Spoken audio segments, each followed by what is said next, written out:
I'm just doing a quick sound check to make sure everything's working okay. It appears to be working at my end. If you can hear me and see me, hi. Could you just pop a comment in the live chat so I know it's all working? And I will see you in 2 minutes and 50 seconds. See you then.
Hello, good evening and welcome to In Studio Live, the 76th edition, and we are looking at flash photography tonight, or at least an introduction to flash photography. It's going to be a two-session look at it, so we're going to start tonight and conclude next week. So welcome everyone, and we appear to be a small but select bunch just at the moment. Hopefully a few more will join us as we go on. Right, okay, so let's get going anyway. And let's get this all working. There we go. Yeah, if you are new, please subscribe, like and share. I'm very grateful when people do share about the show and let others know about it. Likes always help with the YouTube algorithm, and subscription, well, that will mean you'll get notified when I'm on air and when new videos are being posted. So if you can do that, great. That will help you and it will help me. I have a Facebook group, the link to which is down below, so please go and have a look at that and join that, because things are happening over there, and the newsletter as well, again, link down below. You can join that. And at this point I just want to clarify something that I think people get a little bit confused over. I'm sure those of you who are watching at the moment already know this, but if you are watching this on replay, you might not. And that is, these videos do stay on YouTube for a very long time. It was meant to be a couple of weeks, but actually, I think they're up there. Some have been up there for over a year now. So if you do miss a particular one because you're away, or you haven't got a signal, or your internet's gone down, or something like that, you can always watch it a week later, a fortnight later, 3 weeks later even, and catch up that way if it was a topic that was of interest to you. So if you can't watch live, that's the way to do it. If the topic was one that was relevant to you on there. Also, I don't want to encourage you to do this, but I have had some feedback saying that the shows are too long. Yeah, I talk too much. What can I say? Sorry on that. If you do find that, then, well, why not watch during the week, and you can fast forward through the bits that you're not interested with, and watch the bits that are of interest to you. If you find sitting through 3/4 of an hour or an hour or whatever on a Sunday night inconvenient. So there are other ways to watch if you fall into that category on there. So hopefully, I am trying to get the show shorter, and tonight hopefully will be one of those, as you'll see. I do like the shows to be interactive, so please say hi in the live chat if you're able, and please comment in there. I answer questions which are placed in the live chat as we go through. So that's it's a two-way street. Otherwise, it's just me sitting in an empty studio, looking at a rather old camera and talking away into the ether.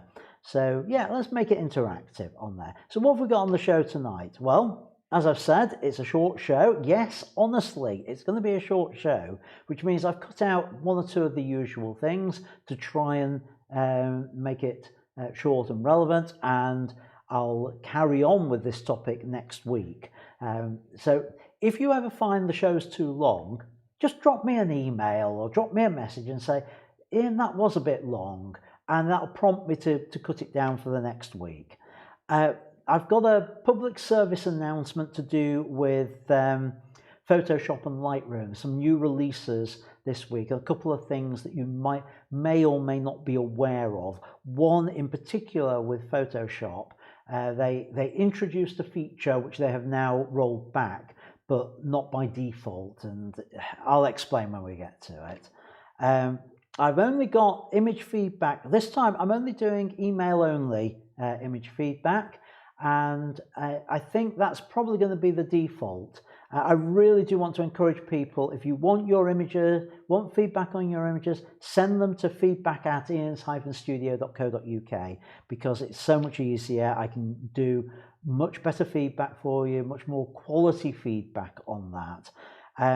I've got a new exercise in the before and after challenge, and I'll show you the video on that, and that directly links in to our main feature, which is a case study to do with Flash. And I'm doing it that way. I want to go through a case study, a shoot that I did, walk you through it, show you the images, and tell you what I was up to and my thought processes as I was doing it. I know some of you, I can see Tim in the chat, and I know this one should really help you. Some of those of you who do shoot on location with models or with people, this case study, this step through the thought process might just help you understand how I work with a shoot on location and how I cover everything on there. So hopefully you'll find that useful. So yeah, the first thing I want to say is about Lightroom and Photoshop. A new update on both of them this week, and I've discovered something else about Adobe this week, which I wasn't happy about. They'd snuck in a while back the option for automatic updates, which sounds absolutely fantastic, except they did it by default. So if you are a subscriber to the Adobe programs, then you will get automatic updates unless you turn them off. Okay, why might you want to turn them off? Because it doesn't appear to have much throttling in terms of the bandwidth it's using on the back when it's downloading. I've been away for 3 or 4 days, staying at a friend's, and basically I powered up my laptop while I was there, and my laptop, because Windows Update wanted to do updates and Adobe wanted to do updates, it took the entire bandwidth from my friend's house, and it stopped him working. So I've now turned off automatic updates on Adobe to prevent that happening, and I'll do the updates when I'm ready. Thank you very much, Adobe, on that. But that's not the main service announcement I want to talk about. The thing I want to talk about tonight is a new feature in Lightroom which looks quite interesting, and this change that happened in Photoshop, and why it's an important one, and why you do need to change a couple of settings in there before you start banging your head against the wall. Right, so let's start with Lightroom. And the change in Lightroom is they've introduced the ability to effectively supersize an image. So here's a set of images of Tatiana. I'll be talking about these later. So I'm just going to pick one at random. Let's pick this one, and on there, and we can see up here my resolution. I don't have any need to supersize this one. It's 8100 by 5400 in size, and if I zoom in, I have got some really nice resolution on there anyway. But if I had been doing wildlife with this and I've cropped in and I wanted to blow the image up, I might want to upsize it. So what they've done is they've taken the algorithm that a lot of people were going yay about from Photoshop in its previous release, and they've put it into Lightroom. And where you find it is under Photo, Enhance. So it's a new menu option on there. It's not really where you might think. You think, well, what's Enhance? Well, basically, if I come into here, it comes up with a menu, and you've got two options. You've got a raw details enhancement, which basically allows it to get more data out of, more resolution, better quality out of your raw files, which then feeds in to super resolution. Now, the image I've got here is a JPEG, so that's not applicable to me, but super resolution is available. So if I'm going onto the hair here, and hopefully, yeah, that's without enhance, and I hope you can see that's a little bit blocky. Now, if I go full screen on this, you might see this a little bit better. Without, you can see particularly if I go down here, you can see how the hair is very steppy in there, very pixelated. Then when it does the enhancement, it smooths it out. Now, there's still a bit of blockiness in there because I'm working on a JPEG. That's what I've got in here on there, but it's not bad. And what it does is, if you go through the process, if I click on Enhance on there, it will go away, and you can see up at the top of the screen here, creating an enhanced DNG. So it's creating a new DNG file based on this JPEG on there, and it's twice the resolution. So I need to keep talking until this finishes, which is about halfway through at the moment on there. And it just allows you to do bigger prints from the image size that you've got. So, yay, we're there. And you can see it's added the word enhanced onto the end of it. It's taken a little while to load, so it's going to have to create its previews and all that. But Well, come on, Lightroom, you can do it. Come on, load me the file. And that's not bad at all from a JPEG, which wasn't the full resolution on there with it. And you can see up here just the small section of image I'm looking at. So it's not bad. It's that technology that we saw in Photoshop, but it's now hidden in the menu item here in Lightroom. So I just wanted to bring that to your attention. The other one that I want to talk about is in Photoshop. So let me head over to Photoshop, and again it's Tatiana on there, but it's nothing to do with her. It just happens to be the image that's up.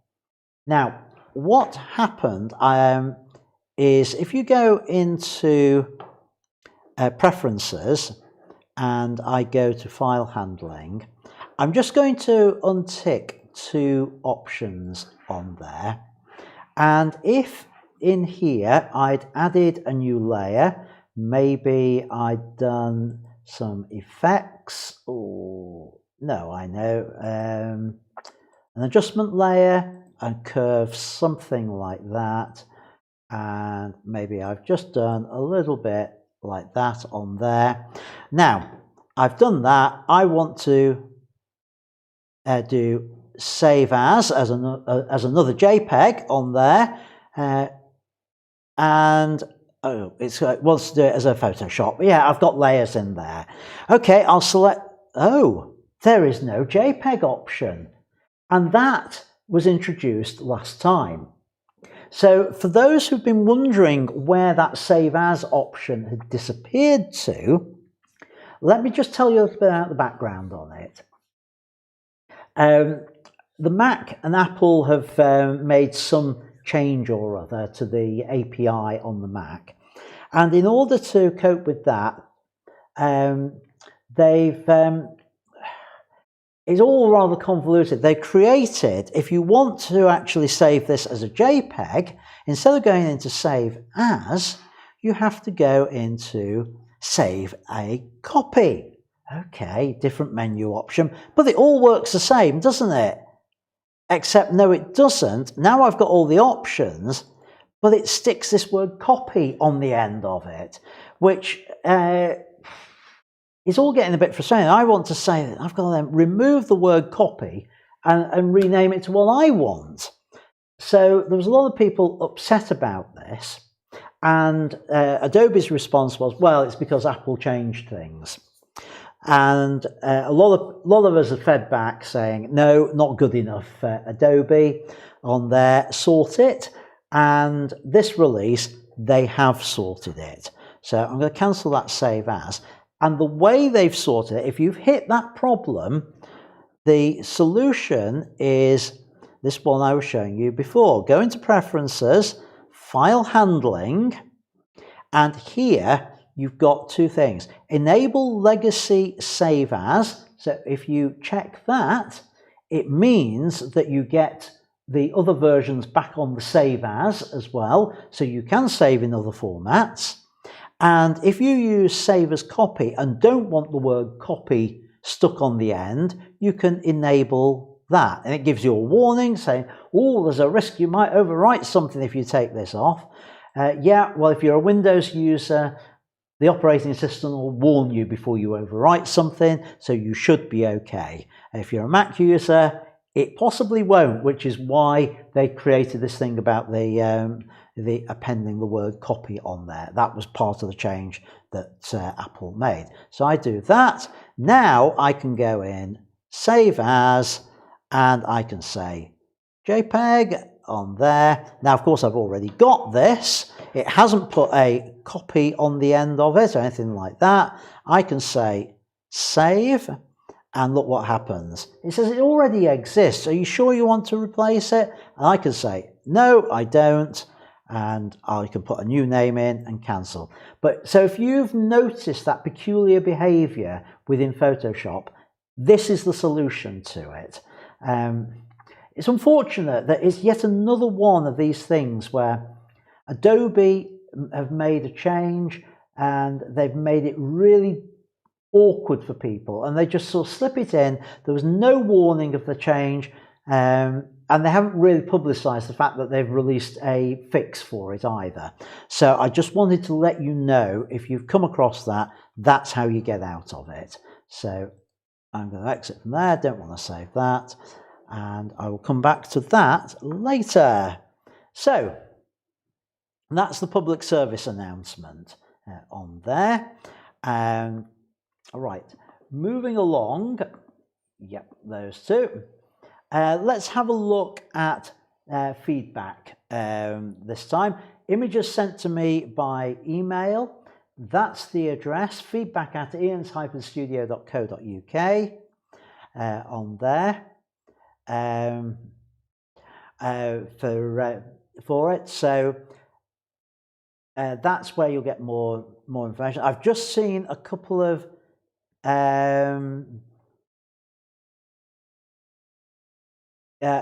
comments in the chat that I just want to deal with on there. First of all, hi Peter. Hello Rick for joining us. You'll want to wind back, Rick, and see the bit I've just done about Photoshop, because I'm pretty sure you will need to know that information, but that's an aside. Walter, your workaround of going to 8-bit, yes, it's simpler. Well, it's simpler to check those two options actually, but the reason you don't want to go to 8-bit is you're reducing the quality of your image. Okay, JPEG is 8-bit anyway, so it doesn't make much difference. But to be honest, a once-off change of those preferences is far easier than changing it to 8-bit every time I want to do a save as. So I would recommend that. But that's what was happening. That was the change. Okay, right. On there, let's move on after that, and I was going to do feedback on here. So let me find the images for feedback. There we go, and down. Here we go. I've only had 3 images come in via email this week, and I'm not doing any from Facebook this week. So let's have a look at the first one. And this is St. Peter's Church, or known as the Cathedral of the Peak, by Gary Platt. And it's processed in Lightroom and then denoised by using oh, mine's gone blank, the one that we're always talking about. Not the XO Optic. Gary will put it in the chat to have a look there. My mind's just gone blank. Right, nice image. Looking at the settings on here, it's 24mm, nice wide angle. I think it's been corrected for the verticals. Nice correction on there. The blacks look a little plugged up on it, so let me just have a look. Now let's go in the develop module and we can see this a little bit better. Yeah, your blacks are a bit plugged up on that, Gary. You see no detail in there, which means even if I tried to lighten this up, I doubt I'd get much back on there on the JPEG. With your RAW file, you might get a bit more of the detail back on it. If I just try bringing the, yeah, you see it's not doing much to bring that detail back on there. So it's basically gone as far as the JPEG is concerned on there. So just watch that plugged up. It'd be nice to see a little bit more detail around here, the top of the archway on there with it. I'd also consider perhaps an HDR with it on there. But let's have a look at the settings that you used. It was 30th of a second, so I'm reckoning you're hand holding on this. You've underexposed by nearly 2 stops on it. That's fine. Yeah, you're in the right range for your shutter speed for the aperture, for the focal length on there. Center weighted, yeah. So not bad settings. Just watch that exposure because we're losing detail on it. I think that's my main thing. It's a lovely black and white conversion, and it's possible that that detail might have been there in the original file, but's been lost in the black and white conversion. I'm not sure on that, but very nice. Compositionally, very good with it. This is one of Paul's, and it's a black-headed gull of some description. It's not full resolution, so I'm guessing that you're cropping in. The thing to watch here, Paul, is I think if I go into develop, oh, excuse me, we can see very clearly now, again, if I put on those clipping highlights, you see how much we've lost that detail on the bird there. And I don't think that will be due, well, it's not a JPEG, so it's not due to JPEG compression. It's down to, it's just an overexposed image on there. So let's have a look at the shooting data. Your 1,000th of a second f5. That's fine for freezing your action. ISO 100. Yeah, you're fine on there. That's all fine, but I think you need to bring that down bring that exposure down a little bit. Just so that you're underexposed. Now you're on manual mode, so the thing with something like this is always expose for your highlights. So with something like that, your first shot of anything white on there, you'd see that blown out. Enable the blinkies on the back of your camera, so that as soon as that's blown out, you would see those as flashing highlights on the camera, and that will warn you that you just need to bring your exposure down on it with that.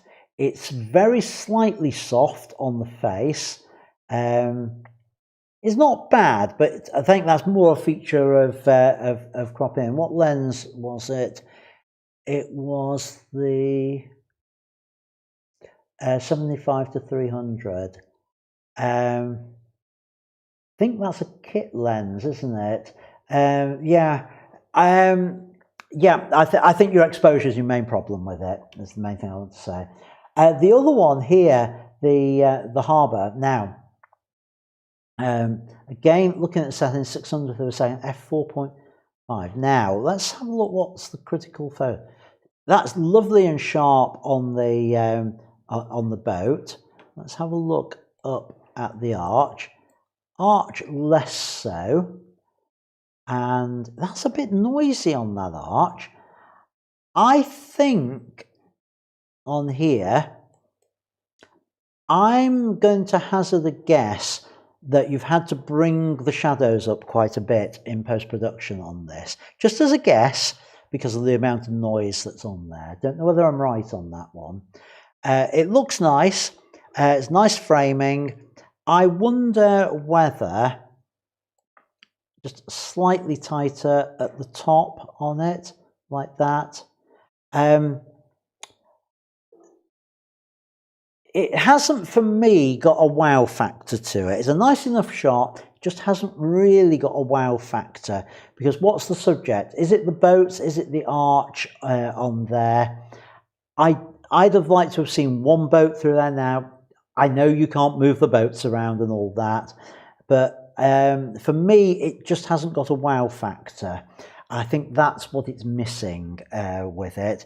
As a memory shot, it's great on there.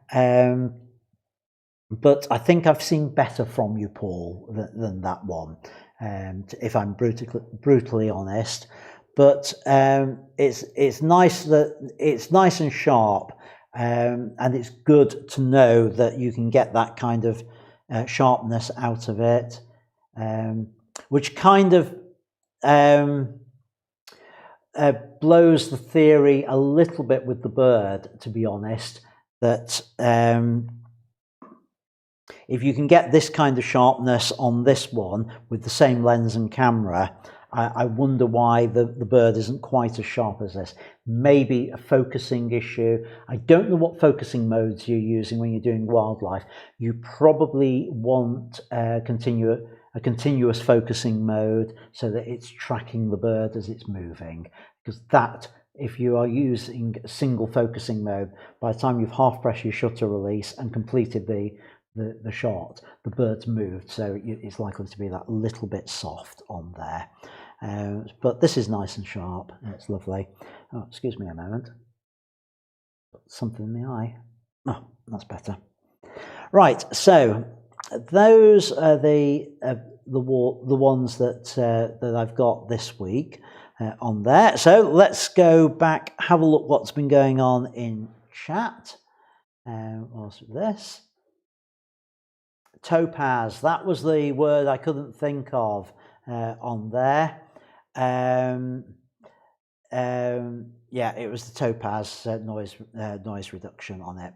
Right, okay, so let's carry on. How are we doing for time? Well, not doing too bad.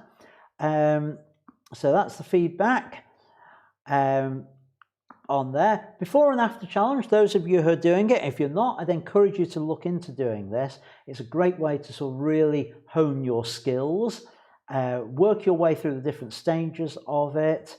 And the stages so far are the before images, and then a series of exercises on composition, freezing and blurring, aperture, depth of field, and we've looked at lenses and focal length, we've looked at night photography, exposure compensation, we've looked at reflectors, and this time we are looking at fill-in flash, which ties in with our theme for tonight.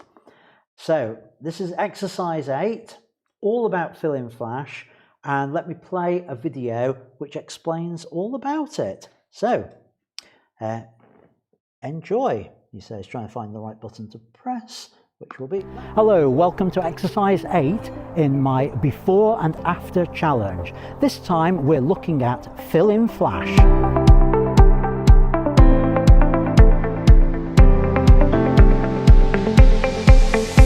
Hello, I'm Ian M. Butterfield. Welcome to Ian's studio. This is exercise 8 in my before and after challenge. Today we're looking at the whole concept of fill-in flash and adding light into our images. And again, I've got Tatiana with me to help me out, and just off camera over that way I've got Rick Bradbury also helping out, as you'll see later.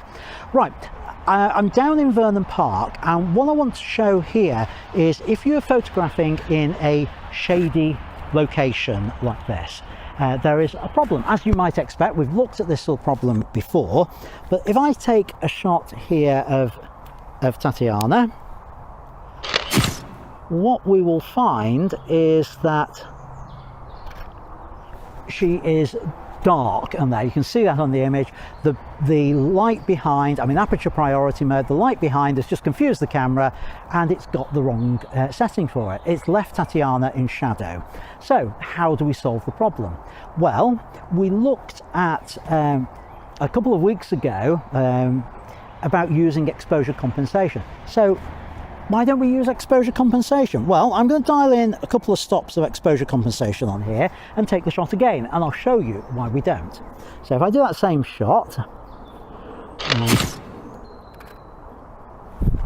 and now you can see it's not bad for Tatiana, but the background is horribly overexposed because exposure compensation lightens the entire frame of the image. What we need to do is just to put light onto Tatiana. Now that's where last week's exercise came in. We were using reflectors to add light to a scene. So let me bring Rick in at this point with the reflector. Come and join us, Rick, and see if you can bounce a little bit of light. Now it's a little bit tricky because we're only dealing with patches of light here, but we can capture one or two and just bounce that in. You won't necessarily be able to see this on the video as such, but if I take the shot, take the exposure compensation off, and 3, 2, 1, you can see that that shot is better because we've added some light in, but it's not solved the whole problem on there. We've still got this idea, there's not enough light getting onto Tatiana, some of it's still dark, so what else can we do? Thanks, Rick, for that. I'm going to try a different technique. What I'm going to try now is I'm going to try with on-camera flash. So Rick, could you just pass me the flash gun, please? Thank you very much. And if I pop that on here, switch on,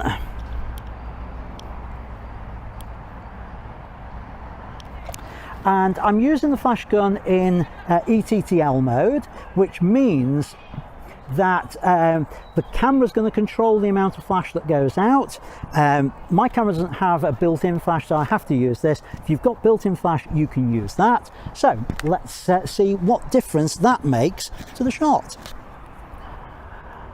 So again, 3, 2, 1, and there you can see that's much better. We've now got lots of light on Tatiana. The background's not blown out because I'm just adding light to Tatiana. The background's fine on there, but the problem is it's on camera flash.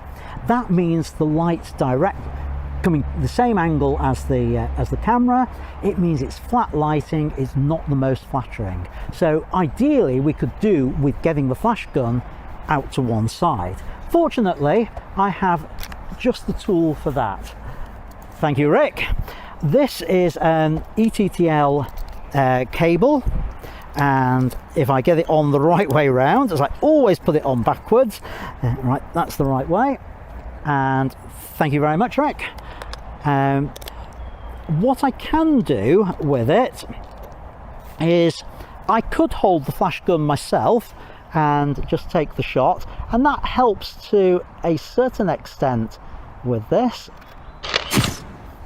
And you can see with that that's helped. It's moved the light round to off on one side.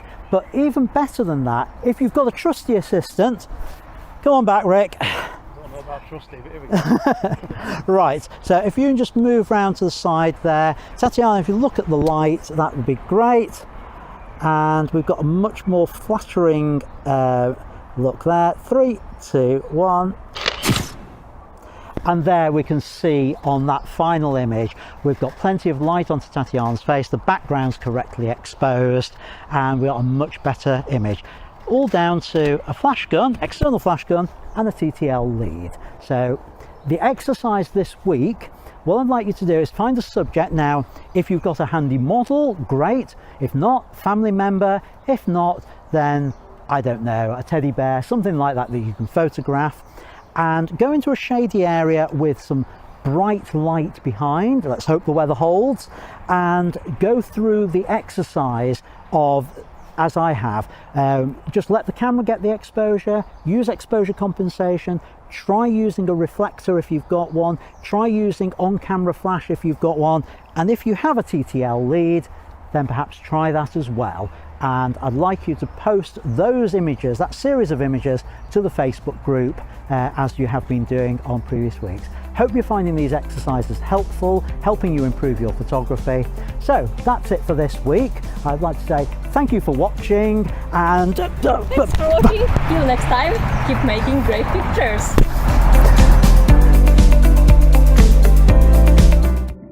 Right, okay. Thank you to Tatiana. Thank you to Rick for helping out with that. That's the exercise this week. So have a go at that. Put your images in the Facebook group. If you're behind on the challenges, then do those and catch up. I will get the past videos up onto Facebook group, onto YouTube this week as well. So do have a go at those. So moving along, and oh, hang on. You just can't get the staff these days. Richard Bradbury, invoice for assisting is on the way. Right, that is fair enough, Rick. I will pay that invoice once you've settled the one for helping me change backgrounds in your studio. Touché. Right, okay, back to where we were. Tonight's live stream is sponsored by you, the viewer. A big thanks to everyone who has been who's bought me a cuppa. The link is down below. If you are finding these live streams helpful and you want to contribute to keeping them on air, then there's a link down below where you can make a financial contribution simply for the price of a cup of tea on there. And tonight's cup of tea has been brought to me by Terry Hewitt. So cheers, Terry. Thanks for the cuppa. And it's a nice one too. So we are moving along. Case study. What I want to do now for the next probably about quarter of an hour is go through the shoot that you just saw me do that video on. That was just in the middle of another shoot that I was doing with Tatiana, and Rick was assisting. And I was shooting off-camera flash. It was basically one of Rick's lights, actually, that I was borrowing for it, the City 300 and a softbox. It was as simple as that. But I want to just talk you through, as much as anything, the thought process that goes on when I'm doing a shoot on location, because it's so easy. And I know that there's a temptation to get into a flap. You think it through in advance. You know what you want to do, and you get on location and you think, there's a model there, I've got to get this right, and I've got that, and what do I do now? And everything's out of control, and you panic and all that. And just to sort of follow through a process then might help some of you. And I know from talking to at least one of you on here that does this type of shoot, that might find this particularly helpful. Right, I'm going to head over to Lightroom, find the files that I want. So here we are, and grid. And just tell you a little bit about what I was doing. These are all in Vernon Park, and the only shots which aren't included on this, I mean, I took hundreds of shots, but I've just picked a few select ones from each location.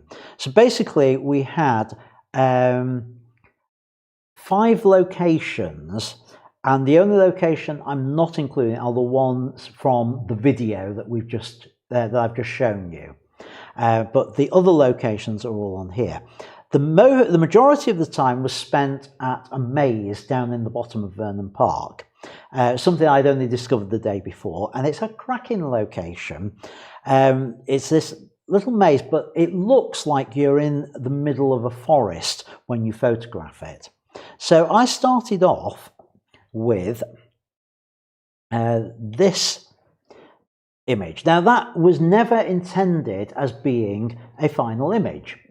What I did, having got to the location, the first thing I did before I set up any lights was to try and work out what angle I wanted to shoot from. So I asked Tatiana to stand approximately where I wanted her to be, and I then sort of wandered around trying to find an angle that worked and a position I could shoot from. And I wanted some foreground bokeh out of focus. I wanted to try and frame it in a way that looked like we were in this middle of a big forest, even though we weren't.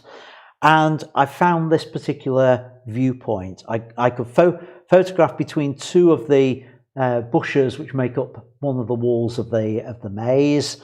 I could see the tree in the middle. I could see Tatiana. So that gave me my sort of view. So having got that, the next stage that I wanted to do, again, even before lights, I wanted to make sure I could get a sensible exposure for just the ambient light in the scene. So here you can see I've set to ISO 100. I'm at 90 millimeters. I've got me a little bit of foreground bokeh. I've got an exposure of f8. I'm aiming at f8 because that's where lenses are typically at their sharpest, and I know I'm sufficiently far away that even at f8 I'm going to get this out of focus. I might try and shut that down a little bit as we go on, but that's giving me a 40th of a second, which allows me some scope to, once I've got the flash on there, to go either way, either drag the shutter, in other words, do a longer exposure, or if I want to darken the ambient even further, I can go faster to an 80th or 160th. So I've got two stops in that direction that I could go with it. So that gave me my ambient settings first of all with it, and I played around again with the a couple of shots, a couple of possible compositions. I was still trying to work out how I wanted this foreground bokeh in there. And got a few sort of shots like that. At this point, I was starting to talk to Rick and say, right, this is what we want setting up on the lights. So I then put in the light. And basically, it's this City 300 from Pixar Pro and a collapsible softbox from Pixar Pro on there, which gave me light onto Tatiana. And you can see I was playing around with the settings. I thought, well, what happens if I went down to f2.8? Can I get a more out of focus background? And thought, yes, I can. But that causes it to sort of slightly blow out on the background. I've had to pull that back in post-production. So I'd settled then on f4 1/200th of a second on there, and that gives me a nice bokeh effect in the foreground. I'd like the background a bit more out of focus, but I'm not managing to achieve it, but it's a workable setup on there. So then the light comes in on this. We've got the Pixar. Now, don't get confused where it says did not fire on there. It did fire, it's just that I'm remote triggering, and it, for some reason, with the remote trigger, it does not show up on there. So these are my settings for it. You can see Tatiana's now nicely illuminated. The background's done with the ambient. The flash is doing that. Rick's holding the light for me and staring off into space. And I've got my foreground bokeh in there. So the final settings were 1/200th of a second. I discovered that even with my Yongnuo triggers onto the Pixar Pro, that it was firing at 200th. It was syncing at that f4, and I got some settings. So from that point on, I got everything dialed in. I could then start concentrating on poses and getting the scene that I wanted. So as you can see, I then got a number of sort of shots. This was my favourite. Love the fact that it's so much out of focus in the foreground. It looks and feels as though we're in this middle of a forest somewhere rather than a maze. So it works really well. Tatiana stands out from the background on there, but it's a shame her top is disappearing into the background. hold that thought because we're going to come back to it. Having done a number of shots in that direction, I thought, right, let's start working the scene. I got everything I wanted from that angle. I then started the same process again, shooting without the flash, but just to get my composition facing the opposite way. And the trees that made up the other half of the maze gave this wonderful yellowy green background. And I got this kind of shot. Again, I've got the flash firing, and I had to go down to ISO 50 so I could open up to f2.8 on this, because I really wanted to blur as much of that background as possible. And that I was really pleased with. I liked the look of that. I liked the quote clean background on there, but I was still not so happy about this, the darkness that I got with Tatiana. And she commented that she'd got a yellow top. So she disappeared off and changed into the yellow top. And I felt that worked so much better with that yellowy green in the background on there. So again, still using just the one softbox for adding light onto Tatiana, very much as the next stage beyond what you saw on the video, effectively, just adding light in to compensate for the bright background on there. And again, moving further back, I was able to get that lovely foreground bokeh of the trees. Once I knew the lighting on Tatiana was right, the lighting on the background was right, all I needed to do was move around and find the right location to get the shot I wanted. And that one I am particularly pleased with, looking through there with the foreground bokeh on that. Then moving away from the maze, we moved to another part of the park, and on our way to what was meant to be location 2, I found the location which was ideal for shooting the video. I had somewhere else in mind, but found the location where you saw the video. And at that point, I changed my plans.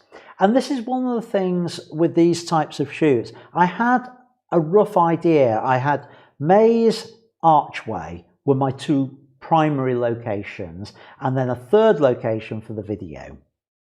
And as I was walking round, what I was thinking, as I saw locations, I thought, rather than being slavish to my plan, I was flexible enough to go, you know what, I think I can use that area where I shot the video that we walked past for the video. So we paused, and again, the first thing I did, instead of setting up lights, I just asked Tatiana to stand where I knew I would be using her for the shots, and I just said, right, let me just take a couple of shots. And I did a test shot with no exposure compensation, with exposure compensation, and a test shot with the reflector as well, to make sure that those 3 would work before I even thought about getting the flash gun out. So you just try those out, and then once I knew it worked, what I do when I'm doing those training videos, and again, this is, I don't know whether there's anybody here who's watching who does those, perhaps, well, I know Rick does. When I shoot a training video like that, before I set the cameras rolling, normally I have shot all the images I am going to be showing you. And sometimes when I've been doing them in the studio, you've heard me comment that actually I've already shot the images, and that's because I have to have the studio lights out to get the shots with them if I'm working with ambient light. When I'm outside, I'll shoot them all first so that I've got them and I know that they've all worked. Then I will shoot them again as I'm talking on camera, and if the ones that I took while I'm talking on camera also worked, as they did with the ones you just saw. When you saw me taking the shot, those were the exact shots I took at that point. I will use them. But because I've already got them anyway, it means if anything goes wrong, because when you try to talk to camera and you're trying to present and do the explanations, sometimes you might get the settings a bit mixed up and on the camera. You're not, because you're concentrating on getting the message over, not concentrating on your settings. So I've got the others as banker shots that I can slot in if I have to. But that's just the way I work on video. So I'd found the location, thought, right, okay, let's do those. And I was flexible enough to do it.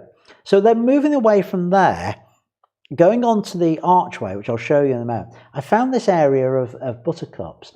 And it looks, again, we're out in the middle of a meadow somewhere. We're not. We're right on the edge of a path. It's just that we had to climb up a little bank, or Tatiana did. Myself, I was right on the edge of the path. Rick was just onto one side with holding the light. And it was exactly the same process as we did before. I did a couple of test shots before the light came in. Then I asked Rick to bring the light in.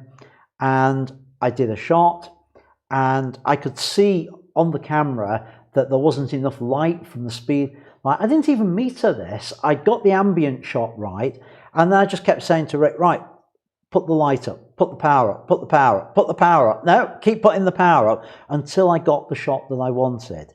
And again, you can see, this time, however, I was at f7.1 because I didn't want it quite as shallow depth of field with this. I wanted the foreground was shallow, and I knew the distance away was enough, and that's just enough blurring to give a depth to it.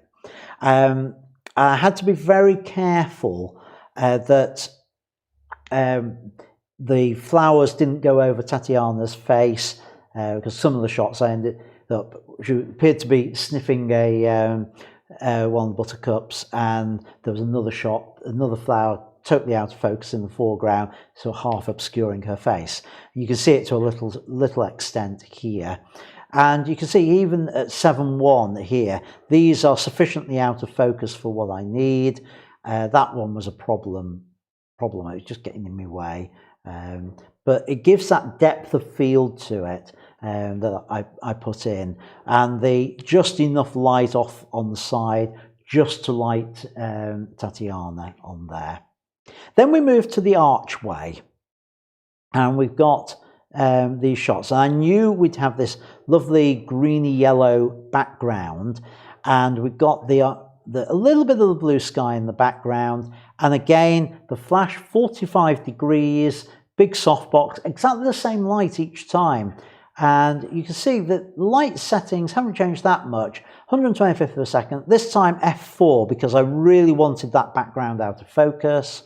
I dropped my ISO back down to 50 again for it, again so that I could get this shallow depth of field in there. And we just experimented with a few different poses on there. Tatiana it has been doing a few things on Instagram about health awareness and body positivity, and one of the things she wanted to highlight was about making sure you're having plenty to drink. So she wanted shots of her with her beaker of water, so I did a few on there. The only thing I don't like about these shots was this bright area at the background, and it was so difficult to find an angle where I couldn't get that in. Did manage to find one there by coming in quite tight and close.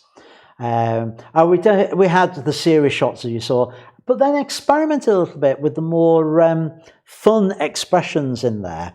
And you can see with this, at f4, I've got this lovely out of focus background in there. The mug is out of focus as well, but her expression, which is the key thing, is fine on there. Got much more natural one. And you can start to see a little bit of the road, and this was the compromise. I either had the blue sky or I had the path and the steps in there with it. Then it's about working the scene. I came down low, and I didn't change where the light was, I just changed my shooting position. And what I did with this is I used the tilt screen on the back, so I was able to put the camera right down on the floor, use the screen to frame up and focus on there, and got that more sort of dominant look. And the fact I've now still got the blue sky in, but because there's a lot more of it, it's just not one area that's drawing the eye away on there. And then we just moved round to the side, effectively swapping positions between light and subject. Had Tatiana leaning against the side there and illuminated her with the light. And here's another tip for you. I wasn't remetering with this all the way through. Once I got a light setting that worked, so long as I kept that distance between subject and light the same, I knew the illumination would be the same from the light. And that made it much quicker to change scene and change positions, because I could say to Tatiana, right, let's move you out to here. And if I knew that where Rick was standing with the light was 2 paces away, as long as he was still 2 paces away and still pointing the light at Tatiana, I didn't need to remeter it. So I had that flexibility and that added speed into the shoot by doing it that way. The final thing of the shoot was Tatiana wanted some shots wearing her mask, a COVID shoot, and we moved into the rose garden. Now, what you see here, this line along the back there, is the hedge of the rose garden. Outside the rose garden, there was a rhododendron brush, and I was very keen to find a position where I could get that in the background, which meant I was having to shoot low. Again, we've got the light coming in from this side from the City 300 to illuminate, but I was getting some nasty shadows. So what we did is we repositioned, and again, didn't need to remeter. I just asked both light and model to move back until we got better light on her.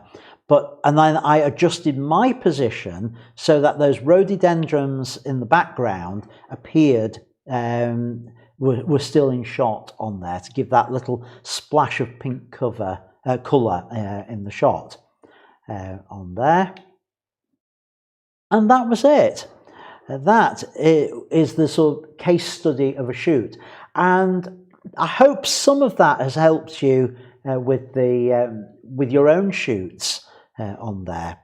So let's have a look what's been going on in chat. I bet Rick's had something to say while I've been talking. Let's have a look. Oh yes, there appears to be a few things in there. So what's Rick had to say? Right, City 300 Pro and 60 by 90 centimeter easy open softbox. Yeah, on there.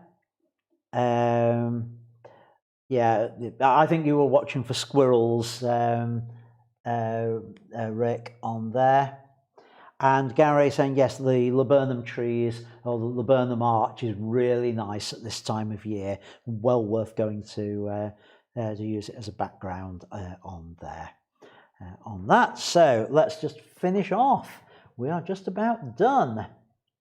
So I've looked at the comments in the chat, so it only remains for me to announce the member photo of the week from the Facebook group. And this week I've chosen this shot by Tasipi. My apologies, I'm mangling your name, Tasipi. It's a lovely shot of the old town Jaffa in Israel, and it's very, very well put together. The only bit of feedback I've given is this black line right at the top of the image on there, but it's a lovely exposure, and I'm sure I've walked that street when I was last in Israel. I think it's near the Simon the Tanner's house, that sort of area. It's the old city of Jaffa anyway, Jaffa.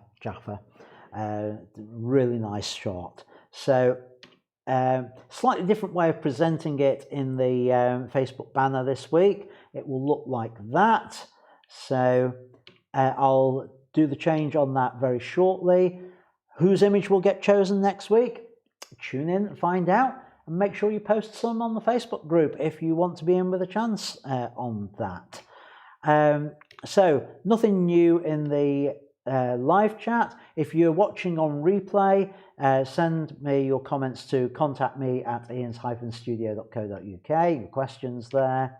And next Sunday, the theme is, I'm going to carry on with flash photography. I'm just going to go through a bit more of the theory on it. You've had the case study, you've had that video showing me using effectively the simplest solution of off-camera flash, which is the TTL lead, but we'll look about the triggers and the gear and the things like that next week on there. So if you've got flash related images, put them on the Facebook group, and I'll have a chat about those next week. So thanks for watching, and until next time, as ever folks, keep making great photos, and bye for now.